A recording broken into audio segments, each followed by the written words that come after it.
Welcome to Resume Storyteller with Virginia Franco, bringing you interviews with industry experts and regular folks who tested the job search waters and succeeded, and strategies to tell your story and land your job interviews in 60 days, guaranteed. Here's your host, Virginia Franco.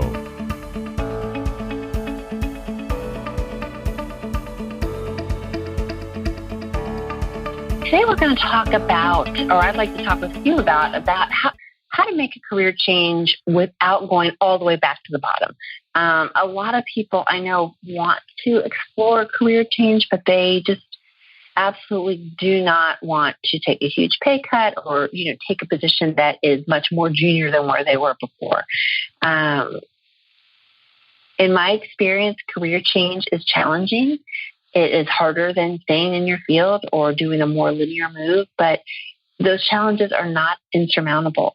And it can be done without taking several steps backwards, as long as you are willing to do the amount of extra legwork that's involved and the amount of extra networking that's involved. So I'm going to talk through 4 steps that I have found successful for people who have made successful career pivots without taking a hit with pay or with status. The first thing that I recommend is that you sort of perform a self-inventory. And what I mean by that is you need to know what you know in terms of hard and soft skills, and you need to know who you know. Because the skills that you have will be invaluable or the skills that you figure out that you have are going to be instrumental to a new career pivot, and the people you know are going to be instrumental to helping you.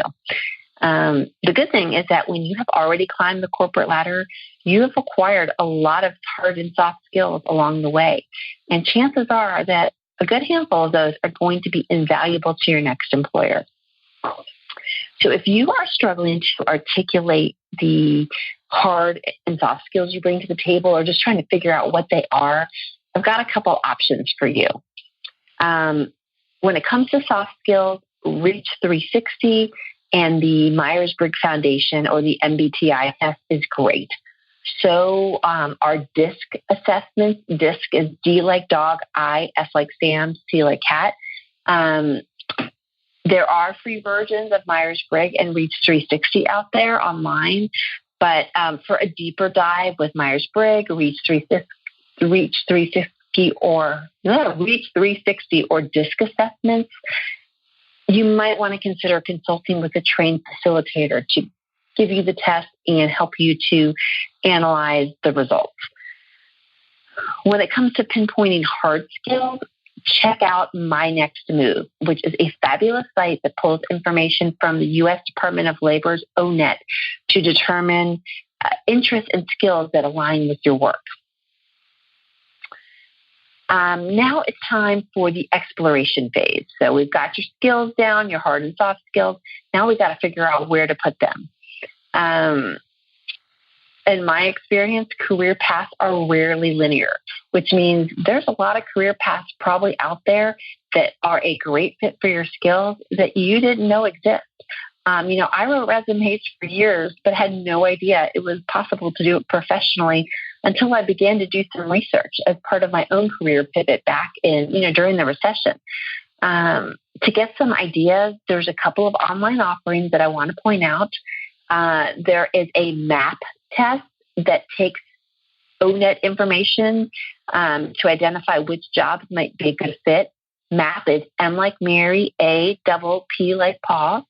There is the Holland Code Assessment, Holland like the country, offered by Truity, that identifies areas of interest based on grouped occupational themes. And if you don't mind spending, for under $10 on Amazon, on the Kindle, you can go through UMAP, which is a fabulous step-by-step process to help you achieve career clarity, offered by my colleague, Kristen Sherry. Taking things a step further, use your downtime to explore by identifying and speaking with other people who maybe held jobs similar to your own and who made successful leaps into something else. Find out how they did it. LinkedIn is a great place to find those people.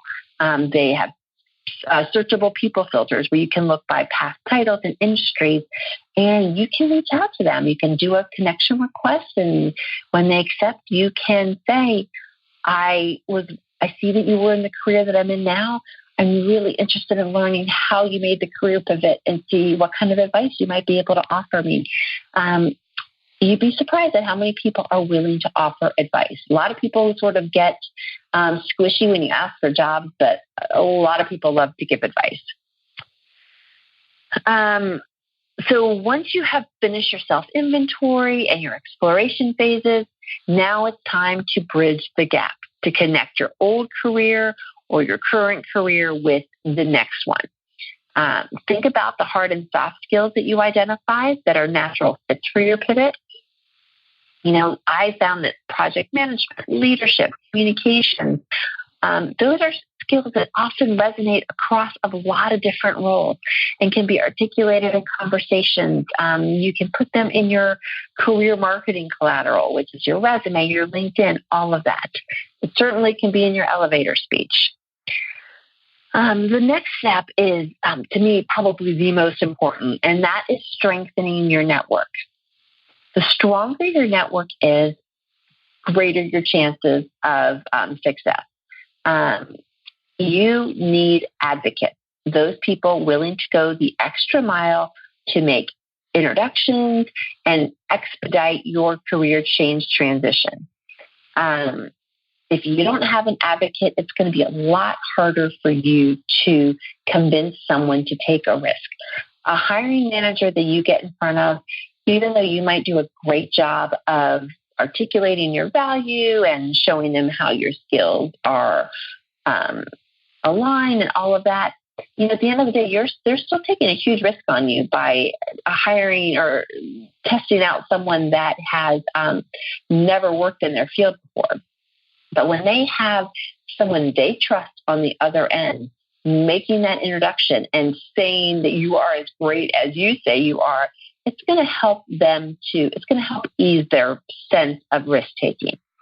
I recommend that you strengthen your network by joining professional groups, volunteer organizations, maybe tapping into your alma mater, maybe forging relationships with some of the people that you spoke to as part of your exploration phase.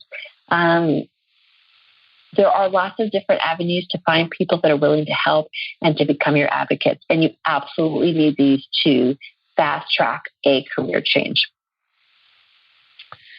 The last thing that I recommend people do is to really evaluate how important is this new career to you? How much is it really worth it to you? In order to make a career pivot really quickly, you might want to consider a lateral role or something that's maybe a little bit more junior, but still has an on-par salary. So that, depending on how desperate you are to get in there, you might need to consider some other options. If you really absolutely cannot take a slightly more junior role, or you're not willing to make any salary concessions, even minor, but you don't mind don't mind taking extra time, think about maybe doing some pro bono work or volunteer work that will give you experience without your wallet taking a hit. I wrote resumes for people for a while for free. First I didn't recognize that I could do this for a living, but then when I did, I started doing them in earnest to get my skills and my craft up to par. It didn't take money for it. And then when I was ready to go into business, I started charging. I charged little by little while still managing my other freelance work. And that allowed me to sort of build up my experience so that when I was ready to dive in, I was able to do so without taking a huge cut. It's really important that you determine for yourself how far you are willing to go. Everyone's response is going to be different. It's going to depend on how much money they have in the bank, how much time they have on their hands. So only you know how far you can go to support your career change. But, remember whatever your response is or wherever you are from a financial standpoint or time standpoint, the drive and determination that help you get this far is going to serve you well this time around. So best of luck in this next career move. You've been listening to Resume Storyteller with Virginia Franco. To learn more about storytelling strategies to catch the eye of today's skim online readers, hiring and decision makers, go to www.virginiafrancoresumes.com.